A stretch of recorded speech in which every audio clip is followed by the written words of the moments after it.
కేంద్ర ప్రభుత్వం తెలంగాణకు నిధులు ఇచ్చిందా లేదా ఇవ్వలేదా అనేది రాష్ట్ర ప్రభుత్వం స్పష్టంగా చెప్పడం లేదన్నారు బీజేపీ ఎమ్మెల్యే వెంకటరమణారెడ్డి.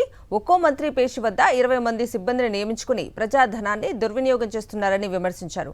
రాష్ట్రం ఏర్పడి 10 ఏళ్లైనా ఇప్పటికీ తెలంగాణ విధ్వంసం, పునర్నిర్మాణం, పరస్పర విమర్శలు తప్ప అభివృద్ధిపై దృష్టి పెట్టడం లేదన్నారు. అసెంబ్లీలో సభ్యులు బూతులు మాట్లాడటం మానుకొని సభ్యతతో వ్యవహరించాలని సూచించారు.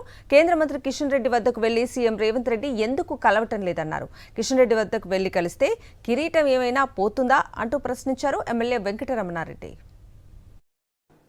కేంద్ర ప్రభుత్వము ఏమీ ఇవ్వలేదు, గాడిది గుడ్డు ఇచ్చింది అని చెప్పేసి అసెంబ్లీలో కూడా మాట్లాడుతున్నటువంటి సందర్భంలో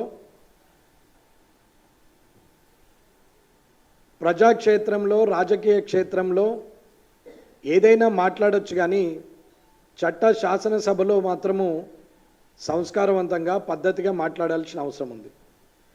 ఒకవేళ మీరన్నట్టే గాడిది గుడ్డే ఇచ్చినట్టయితే మీరు అది శాసనసభ ప్రత్యక్ష ప్రసారంలోనే, ప్రజల సమక్షంలోనే శాసనసభ నడుస్తున్నప్పుడు కేంద్ర ప్రభుత్వం ఏమీ ఇవ్వలేదని చెప్పమంటే చెప్పరు. దానికి ముఖ్యమంత్రి గారు సమాధానం చెప్పరు, శాసనసభ వ్యవహారాల శాఖ మంత్రి శ్రీధర్ బాబు గారు చెప్పరు. చెప్పండి, మీరు ఇచ్చిండ్రా ఇవ్వలేదా కేంద్ర ప్రభుత్వం అనేది మీరు చెప్పండి. ఇవ్వలేదు అని అంటే ఇవ్వలేదని చెప్పండి, ఇస్తే ఎంత ఇచ్చిందో చెప్పండి. ఒక్కొక్క దగ్గర 20 మంది, ఒక ఓఎస్డి, పిఎస్, పిఏ, ఒక అటెండర్ ఉండాల్సినటువంటి మంత్రి పేషి ఇవాళ 20 మందితో ఉన్నారు. ఆ 20 మంది కూడా అవుట్సోర్సింగ్ ద్వారా తీసుకుంటారు. ఆ అవుట్సోర్సింగ్ కూడా ఎవరి ద్వారా అనేది తెలియదు. అంతా వాళ్ళకి దగ్గర ఉన్న వాళ్ళు. 2 పోతే 6 ఛాయ్ ఇచ్చేటోళ్ళు ఉంటారు. 2 పోతే 6 ఛాయ్ ఇచ్చేటందుకు ఉంటారు. వాళ్ళు ఒక్క పేపర్ కావాలంటే 8 మంది ఉంటారు పేపర్ అందించేందుకు. ప్రజాధనం ఎంత దుర్వినియోగం అయిపోతుంది అనేది ఒకసారి ప్రజలు గమనించాలని చెప్తున్నాం. ఇది మంత్రుల పేషీలు. వీరు ఉద్యోగాలు ఇస్తామని చెప్తారు. 3 సిటీలు అయిపోయినాయి, 4వ సిటీ ముచ్చర్లు అవుతుంది.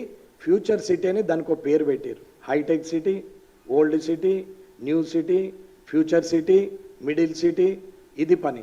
ఏమన్నా మాట్లాడితే తెలంగాణ నిర్మాణం, తొలి నిర్మాణం, మలి నిర్మాణం, మలి తొలి నిర్మాణం, ఎల్లకాలం తెలంగాణ పేరు చెప్పి బతికడే తప్ప 10 సంవత్సరాలైంది తెలంగాణ వచ్చి.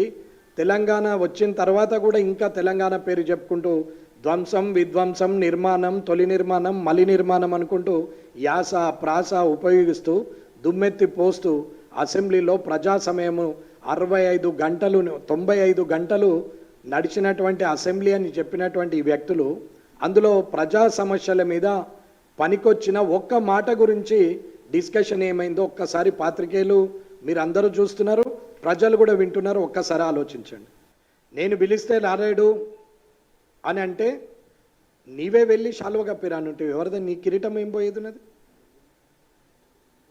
మీరు పోయి కప్పిరానుంటారు కిషన్ రెడ్డి గారికి. వెంకటరెడ్డి గారు పోయి కలిసి వచ్చారు కదా, మీ మంత్రే కదా, సమయం ఇచ్చిండు కదా. బండి సంజయ్ గారిని మీ మంత్రే కదా కలిసి వచ్చిండు. ఆర్ఎండ్బి గడ్కరీ గారిని కలిసి వచ్చారు, రాజ్నాథ్ గారిని కలిసి వచ్చారు. నిన్న చెప్తున్నారు అమిత్ షా గారిని 3 సార్లు, మోడీ గారిని 3 సార్లు, 30 సార్లు మంత్రులను కలిసినా కానీ వీళ్ళిద్దరు కలవట్లేదు. వీళ్ళ సోదరుడు ఏమన్నా ఫీల్ అవుతాడేమో కేసీఆర్ అని చెప్పి రావట్లేదేమో అన్నాడు. అక్కడ అర్థం కావట్లేదా అన్న? ఇది రాజకీయ ప్రేలాపనగా, కానీ ఇది రాజకీయ ప్రయోజనం కోసం మాట్లాడుతున్నాడు, కానీ ప్రజా ప్రయోజనం కోసం కాదు అనేది అక్కడనే అర్థమవుతుంది. ప్రజలు ఆలోచిస్తారు.